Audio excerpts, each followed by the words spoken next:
So, Teddy, if it looks like I rushed this video, that's only because I rushed it.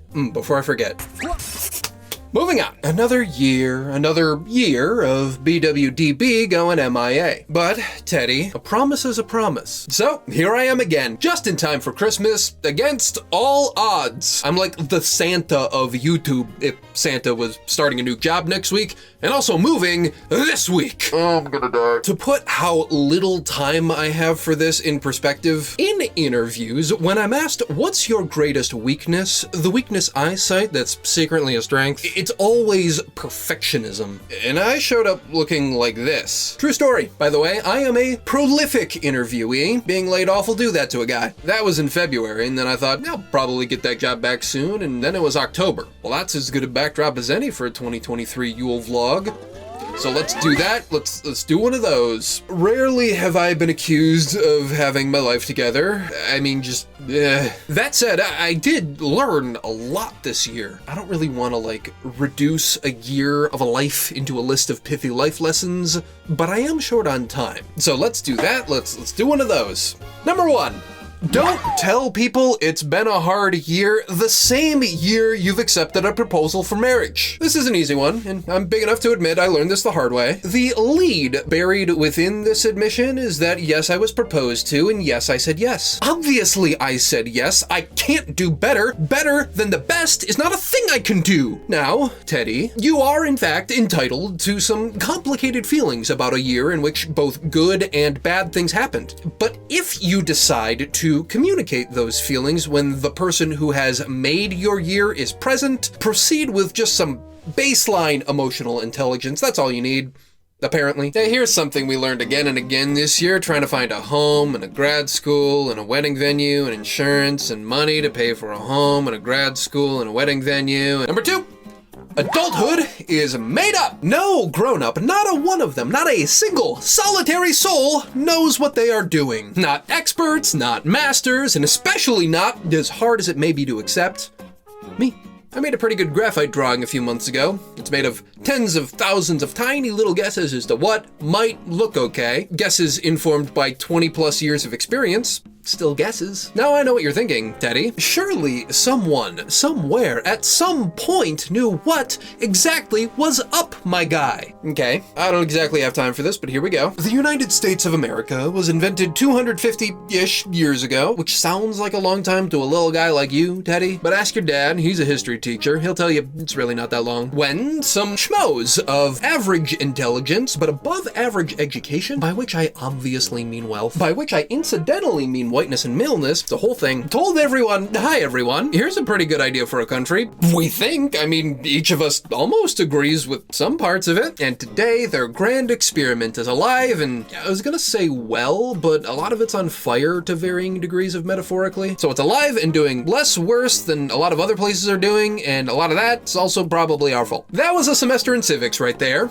and at 143 words, it's also the longest sentence I've ever written. I'm just winging it out here, that's the point, and I'm in good company. The founding fathers famously didn't know what they were doing so hard, the foundingest father died thinking leeches would cure his sore throat, and these were like America's Avengers. See also The Avengers. They never have anything on lock, and we like it that way.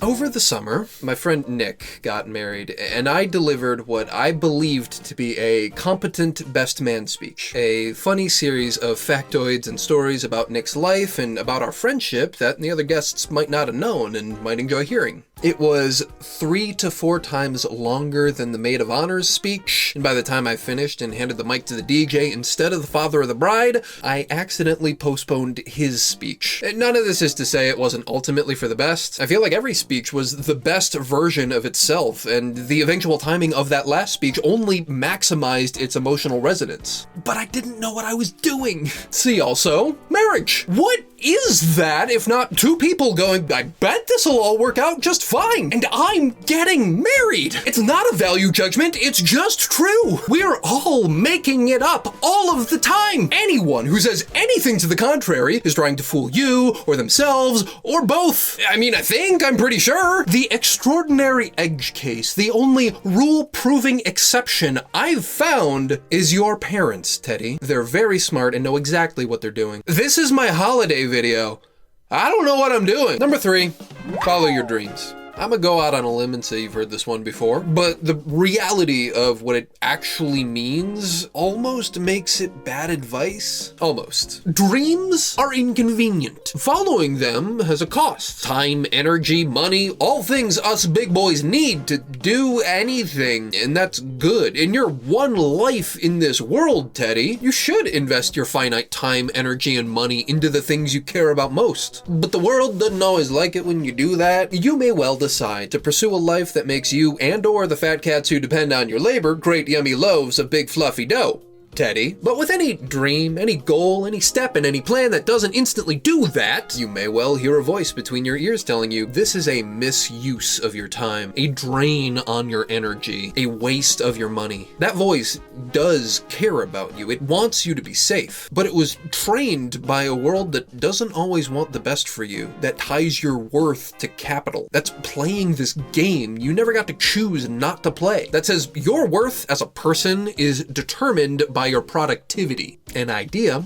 from people who didn't know what they were doing. It's all made up. False, even. Truant. You should work hard, but you should get to work hard on things that matter to you, Teddy. It's not easy, and it's not a luxury many folks even get to experience, but it is how I try and orient my life. Soon after I graduated college with a Bachelor of Fine Arts degree, the pandemic hit, and I had a really hard time finding meaningful work as an artist and designer. It took about 2 full years. Now, I had a lot going for me. Scholarships took care of most of my academic expenses, and a combination of unemployment and, frankly, the generosity of my family took care of the rest. So I had a lot of time and energy and money to invest in my dream, and at no point for 2 years did I stop worrying that I was a fool. But I wasn't. My dream came true. I got to make cool art and fun designs and travel the country with other artists and designers until budget cuts rendered my job not a job. And again, I was unemployed until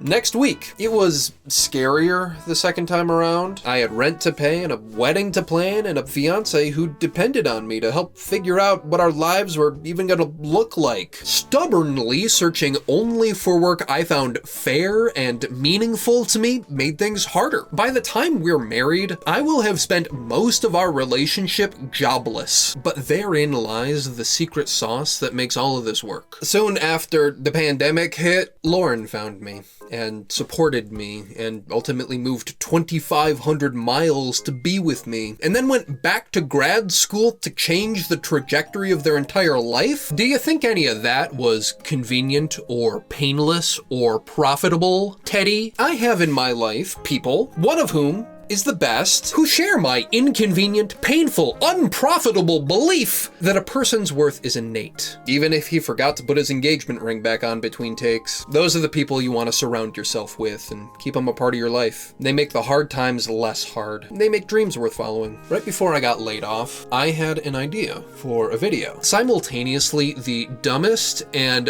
most ambitious art project of my life. I worked on it all through 2023 when I had much more important things to do, and it's gonna take me well into 2024 when I'll have similarly important things to do. And Lauren, fresh off a year-long art project of their own, cannot wait to see it. A few weeks ago, I told Lauren, I know this isn't a good time with the big move and the new job, but I gotta make a holiday video. Lauren just smiled and said, when is it ever a good time? Number 4.